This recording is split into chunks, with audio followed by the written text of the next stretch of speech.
Vamos dar continuidade ao estudo da citologia e agora vamos estudar o núcleo da célula. O núcleo das células eucarióticas, ele é bem definido. Geralmente é esférico ou ovoide e possui cromossomos no seu interior. Ele desaparece temporariamente durante a divisão celular. A descoberta do núcleo é atribuída a Robert Brown, que visualizou pela primeira vez essa estrutura. Ele apresenta função de armazenar DNA e regular as reações químicas da célula. A maioria das células apresenta um núcleo único, mas existem alguns tipos que podem apresentar mais de um núcleo, como no caso desse paramécio, você pode visualizar, ele tem um macronúcleo e um micronúcleo, e no caso dessa célula muscular esquelética, que apresenta vários núcleos no seu interior. Existem ainda células que são anucleadas, como as hemácias, que perdem esse núcleo no amadurecimento, e alguns tipos celulares em que o núcleo não aparece no aspecto ovoide ou esférico, como no caso desse leucócito, esse núcleo ele é lobulado, que parece estar dividido em seções.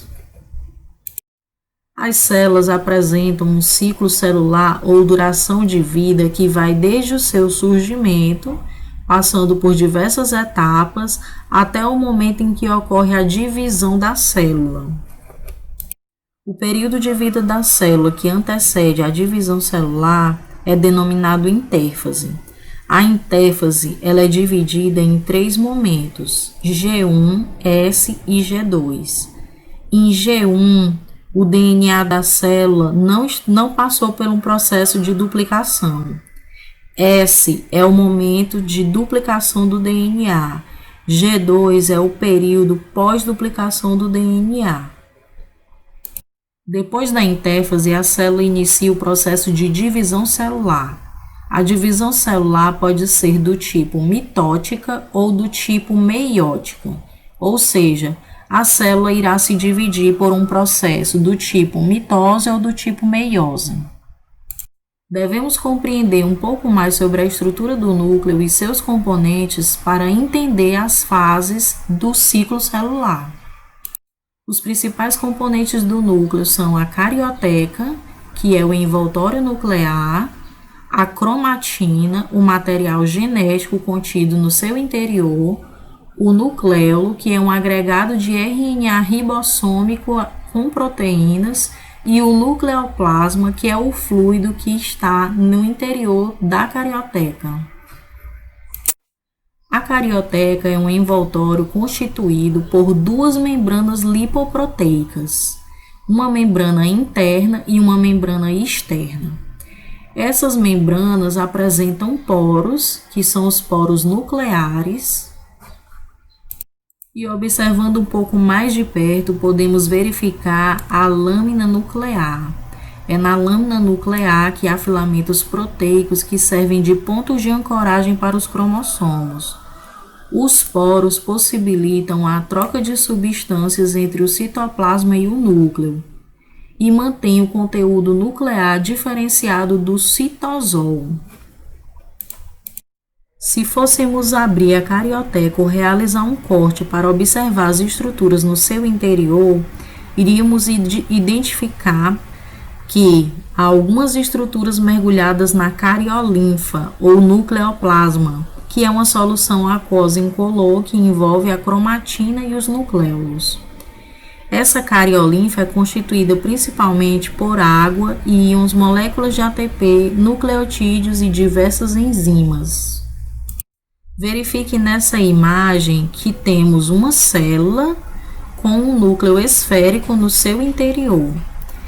Dentro desse núcleo ou dessa carioteca, as estruturas que podemos observar são um nucleolo, que é uma massa densa dentro desse núcleo, e esse nucleolo apresenta-se diferenciado por ser um acúmulo de RNA ribossômico com proteínas, e nesse local é onde são produzidos os ribossomos que posteriormente saem do núcleo para o citoplasma.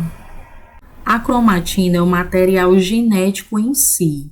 Ele foi observado pela primeira vez no século XIX como um material corável que preenchia a maior parte do núcleo. Como algumas partes coravam mais intensamente que outras, identificou-se a heterocromatina e a eucromatina. O que seria então a eucromatina e a heterocromatina? Verifique que nessa molécula de DNA há uma região de DNA que está inativa porque ela está condensada. Ela parece ter funções estruturais durante o ciclo celular. A eucromatina é a porção do DNA que está frouxa, ativa e que pode expressar a formação de proteínas. É importante você saber que uma molécula de DNA, além de regiões condensadas, ela pode se condensar por completo. Observe que nesse desenho de molécula de DNA, essa molécula está se enrolando sobre proteínas globosas chamadas histonas. Verifique que esse tipo de dobramento ou enovelamento, ele possibilita o encurtamento dessa fita. E ela fica nesse aspecto de X durante a divisão celular. Aqui podemos observar imagens desse processo de condensação da molécula de DNA. Então, a molécula de DNA ela se enrola sobre proteínas histonas, formando essa estrutura chamada cromonema. Esse cromonema passa por mais enovelamento que possibilita a formação da estrutura que nós conhecemos como cromossomo. O cromossomo é a fita de DNA altamente condensada. A condensação dos cromossomos não ocorre na intéfase, porque o material genético precisa estar descondensado para que a cromatina esteja ativa. Esse processo de condensação ele se inicia no início do processo de divisão celular. Uma molécula de DNA enovelada formará um cromossomo. Na espécie humana, nós apresentamos no interior do núcleo das células 46 cromossomos.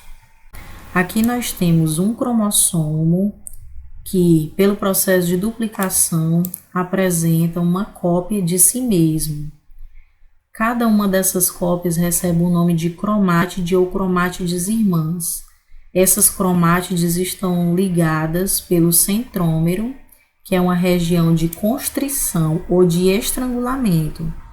Mas no cromossomo pode haver outra região de estrangulamento que não é o centrômero, que ela recebe o nome de constrição secundária. Você também pode verificar que uma cromátide ela pode estar dividida em braços, isto por causa do estrangulamento do centrômero. Como já foi dito, uma molécula de DNA enovelada sobre proteínas formará um cromossomo. Nesse caso, observamos um cromossomo duplicado em aspecto de X. Mas na espécie humana existem 46 moléculas de DNA. Então, temos um grupo de moléculas de DNA que, quando condensadas, aparecem como cromossomos duplicados no início da divisão celular. O conjunto de todos os cromossomos que estão presentes no núcleo da célula de um organismo é chamado cariótipo. Estudando os cromossomos da espécie humana, observou-se que há 46 cromossomos presentes no núcleo de cada célula, e esses 46 cromossomos podem ser organizados aos pares. Esses pares apresentam similaridades de tamanho. Os pares de cromossomos foram organizados de acordo com a ordem decrescente de tamanho. Aqui verificamos o par 1, par 2, par 3 e são, portanto, 23 pares de cromossomos na espécie humana. Um cromossomo é proveniente da mãe, é de origem materna, e outro cromossomo é proveniente do pai, de origem paterna. Desses cromossomos, 22 até o par 22, eles são considerados cromossomos autossômicos, que determinam as características gerais do indivíduo, a cor dos olhos, a altura, tom da pele. Mas existe um par, que é o par 23, que determina o sexo do indivíduo. Esse par é o par sexual. Observe também que os cromossomos eles podem ser classificados de acordo com a posição do centrômero nesse cromossomo que está condensado. O cromossomo metacêntrico apresenta um centrômero mais ou menos central e divide os braços em comprimentos aproximadamente iguais. No cromossomo submetacêntrico, o centrômero é excêntrico e apresenta braços de comprimento nitidamente diferentes, como você pode observar na imagem. Já o cromossomo acrocêntrico, ele tem o centrômero próximo à extremidade e que apresenta pequenas massas de cromatina conhecidas como satélites fixadas aos seus braços curtos. O cromossomo telocêntrico é aquele que apresenta um cromossomo na extremidade, de modo que ocorre uma única cromátide. Não se verifica esse tipo de cromossomo na espécie humana. No cariótipo feminino, há 22 pares de autossomos e um par de cromossomos sexuais. Esses cromossomos são denominados cromossomos X. A mulher tem o par sexual XX, são 2 cromossomos de tamanhos iguais. Já o homem apresenta XY, sendo que o Y é um cromossomo menor do que o X. Apesar de possuir 2 cromossomos X como par sexual, a mulher tem um desses cromossomos inativado. E esse cromossomo inativado aparece durante a intéfase como uma massa condensada de cromatina, que é o corpúsculo de Barr. Essa massa de cromatina densamente condensada, ela não é vista em machos. O cariótipo masculino apresenta um cromossomo Y no par sexual. É esse cromossomo que é responsável pelas características do sexo masculino. Ele é menor do que o X, pois acredita-se que ele está passando por um processo de deteriorização ao longo do tempo na espécie humana.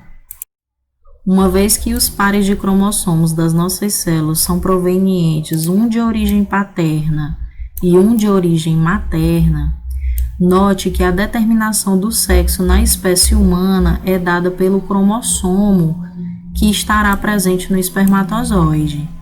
Como as mulheres têm XX, elas receberam um X materno e um X paterno. Nesse caso, o espermatozoide que fecundou o óvulo era do tipo X. Quando há o nascimento de um menino, é porque houve a doação de um X pela mãe e um Y pelo pai. Entretanto, o número de cromossomos presentes no núcleo da célula depende da espécie. No caso dos humanos, há 46 cromossomos, mas isso pode variar. Problemas durante a divisão celular podem causar anomalias cromossômicas numéricas, como no caso da síndrome de Turner. A mulher, nesse caso, não apresenta o outro cromossomo X, que apesar de ser inativo, ele é importante. Mulheres com síndrome de Turner têm baixa estatura, ausência de mamas, genitália infantil, ausência de menstruação, esterilidade, pescoço alado e apresenta deficiência mental. Outro erro cromossômico numérico relacionado ao par sexual é quando o homem apresenta 2 cromossomos X e um Y. Nesse caso, ele apresenta a síndrome de Klinefelter. Nessa síndrome, o homem tem estatura acima da média, órgãos reprodutivos pouco desenvolvidos, aumento das mamas, podendo apresentar outras características femininas, esterilidade e, além disso, pode apresentar coeficiente intelectual inferior à média. A síndrome de Down também é decorrente de um problema cromossômico numérico. Nesse caso, a pessoa apresenta 3 cromossomos 21, o que confere a ela as características inerentes dessa síndrome.